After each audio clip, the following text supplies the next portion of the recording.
Hello all. చాలామందికి డీఎడ్‌కి సంబంధించిన doubts ఉన్నాయి. వాటి గురించి నేను ఈ వీడియోలో చెప్తాను. So, first of all DEd చేయాలి అంటే ఇంటర్మీడియేట్ కంప్లీట్ అయ్యి ఉంటే సరిపోతుంది. డీఎడ్ అంటే ఏంటి? టీటీసీ. టీటీసీ అనేది 2 years course. Teaching side interest primary లెవెల్‌లో చెప్పాలి అనుకునేటి వాళ్ళు మీరు డీఎడ్ అయితే చేయొచ్చు. అండ్ మనకి గవర్నమెంట్ జాబ్స్ అప్పుడు డీఎస్సీ నోటిఫికేషన్‌లో మీరు ఎస్‌జీటీఎస్సీ అనే పోస్టులు చూసే ఉంటారు కదా!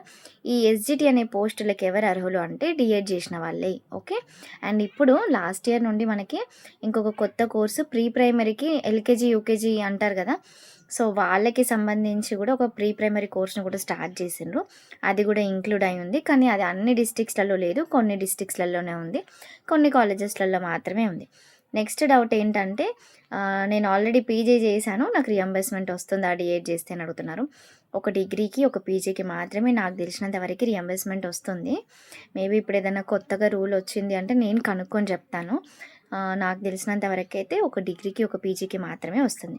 నెక్స్ట్ డిగ్రీ కంప్లీట్ అయిన వాళ్ళు డీఎడ్ చేయొద్దా అని అడుగుతున్నారు. డిగ్రీ కంప్లీట్ అయిన వాళ్ళు కూడా చేయొచ్చు. నెక్స్ట్ డౌట్ ఇంటర్మీడియేట్‌లో ఎన్ని మార్క్స్ అని అడుగుతున్నారు. 55% ఫర్ జనరల్ క్యాండిడేట్స్ అంటే ఓసీ కేటగిరీ వాళ్ళకి. ఎస్సీ, ఎస్టీ, బీసీ వాళ్ళకైతే నాకు తెలిసి 45% ఉంటే సరిపోతుంది. నెక్స్ట్ ఇంకొక డౌట్ ఏంటంటే ప్రీవియస్ ఇయర్ పేపర్స్ ప్రాక్టీస్ చేస్తేనే సరిపోతుందా డీఎడ్‌కి అని అడుగుతున్నారు. ఇనఫ్. లేదు అంటే మీరు 10th క్లాస్ స్టాండర్డ్‌లో మీరు వేరే ఏదైనా బుక్స్ పర్చేస్ చేసినా కూడా సరిపోతుంది. ఓకే. నెక్స్ట్ ఈ డీఎడ్ కంప్లీట్ అయిపోయిన తర్వాత మీరు 2 ఇయర్స్ అయిపోయిన తర్వాత సీటెట్ కానీ, టెట్ కానీ రాయండి. రాస్తే మీకు చాలా ఇప్పుడు కేవీఎస్‌లో గానీ, ఎన్‌వీఎస్‌లో గానీ కంపల్సరీగా సీటెట్ అనేది ఉండాలి. సెంట్రల్ లెవెల్‌లో కాబట్టి. లేదు అంటే మీరు టెట్ క్వాలిఫై అయినా కూడా మన స్టేట్ లెవెల్ ఎగ్జామినేషన్స్ రాసుకోవచ్చు. చాలా అంటే చాలా మంచిగా కెరీర్ ఉంటది.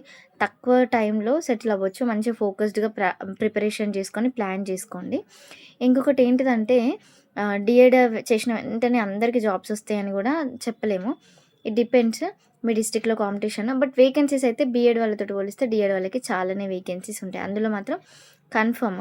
అండ్ ఇంకొకటి రీసెంట్‌గా 2300 వేకెన్సీస్ ఏమో డీఎడ్ పోస్టులను రద్దు చేస్తున్నారు అని పేపర్‌లో ఒక ఆర్టికల్ వచ్చింది. అది మీలో ఎంతమంది చూసిండ్రో నాకు తెలీదు. సో, అది కూడా ఒకసారి చూడండి. దానివల్ల మేబీ మనకి ఫ్యూచర్‌లో వచ్చే నోటిఫికేషన్‌లో కూడా పోస్టుల కోత అయితే ఉండే అవకాశం అయితే లేకపోలేదు. ఉంటది. ఇప్పుడు రిక్రూట్‌మెంట్ అయిన వాళ్ళకి కూడా నాకు తెలిసి కొంచెం ఎఫెక్ట్ పడే ఉంటది. సో, దానికోసము ఫర్దర్‌గా నేను అప్డేట్స్ ఇస్తాను. ఎందుకంటే దాని గురించి కూడా ఒకసారి పోస్టులు తీసేస్తున్నారు, ఒకసారి తీయట్లేదు అని అంటున్నారు. సో, ఏది క్లారిటీగా లేదు. అందుకోసమని. నెక్స్ట్ ఇంకొకటి ఏంటంటే డీఎడ్ చేసిన తర్వాత ఇన్ కేస్ మీరు ఎక్కడైనా ప్రైవేట్ స్కూల్స్‌లలో ప్రైమరీకి చెప్పుకున్నా కూడా మీకు 15,000, 18,000 అట్లా సాలరీ అయితే ఇస్తారనమాట బేసిక్. సిటీస్‌లలో ఇంకా విలేజెస్‌లలో అయితే 8,000, 7,000, 10,000 అంతకంటే ఎక్కువ రాదు. బీఎడ్ చేస్తేనే అట్లంటే మంచి కెరీర్ ఆపర్చునిటీస్ ఉంటాయి కదా! మీరెప్పుడు ఎందుకు బీఎడ్ సజెస్ట్ చేయరు అని కూడా అనుకుంటారు. బీఎడ్ చేయొచ్చు. మీరు పీజీ కంప్లీట్ చేసి బీఎడ్ చేస్తే కొంచెం మంచిగుంటది. కానీ డైరెక్ట్‌గా బీఎడ్ చేసిండ్రనుకోండి, డైరెక్ట్ ఓన్లీ ఎస్‌జీటీ కోసమే ఎస్ఏ వేకెన్సీస్ కోసం మాత్రమే వెయిట్ చేయాలి. సో, అట్లా పోస్టులు ఎక్కువ ఉండవు కదా! ఇప్పుడు మొన్న డీఎస్సీలో 5,000 వేకెన్సీస్ ఏసిండ్రు. అందులో ఎన్నున్నాయి? జిల్లాలో ఒక్క వేకెన్సీ ఉంది. సో, ఆ ఒక్క వేకెన్సీ కోసం మోటివేషన్ తెచ్చుకొని చదివేటి వాళ్ళుంటరు. బట్ ఎస్‌జీటీ తోటి కంపేర్ చేస్తే ఎస్సీ వాళ్ళకి ఎక్కువ పోస్టులు లేవు.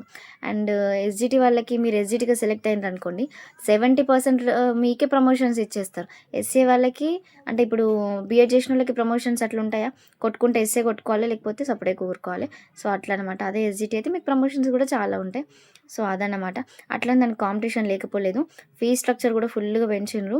ఎగ్జామ్ రాసే వెళ్ళండి. నేను మేనేజ్మెంట్‌లోనే జాయిన్ అయితా అని అనుకున్నారనుకోండి, ఇంగా లక్షలల్లో ఉంది ఫీజు. సో, అందుకోసమని కంప్లీట్‌గా ఫీ స్ట్రక్చర్ ఎంత, ఏ కాలేజ్ పెట్టుకోవాలి, ఈ కాలేజ్ నాకు దగ్గరనా లేదా, వీక్లీ ఎన్ని డేస్ కాలేజ్‌కి వెళ్తా, ఆ మిగిలిన టైంలో నేను దేనికి యుటిలైజ్ చేసుకుంటా అనేది మీరు ప్లాన్ చేసుకొని ఒక అనాలిసిస్ చేసుకొని కాలేజ్‌లలో జాయిన్ అవ్వండి. కాలేజ్ ఎక్కడనో హైదరాబాద్‌లో ఉంటది. మీరు ఎక్కడనో కరీంనగర్‌లో ఉంటారు. లేకపోతే హైదరాబాద్ నుండి కరీంనగర్‌కి ఈ జర్నీస్, ఆ జర్నీస్‌కి అయ్యే ట్రాన్స్‌పోర్ట్ చార్జెస్ ఇవన్నీ గూడా మనము ఆ కోర్స్‌లలో ఇంక్లూడ్ చేసుకోవాల్సిందే. అది ఏ కోర్స్ అయినా సరే.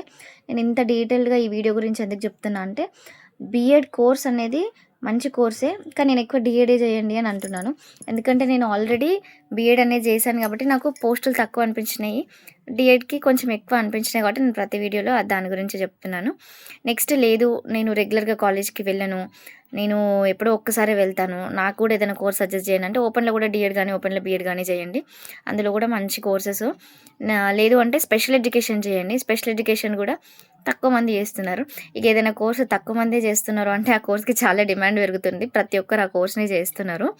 సో, ఇప్పటివరకైతే ప్రెజెంట్ ఈ రోజు వరకి గూడా స్పెషల్ ఎడ్యుకేషన్ చేసిన వాళ్ళు మన తెలంగాణలో అయితే చాలా తక్కువ మందే ఉన్నారు.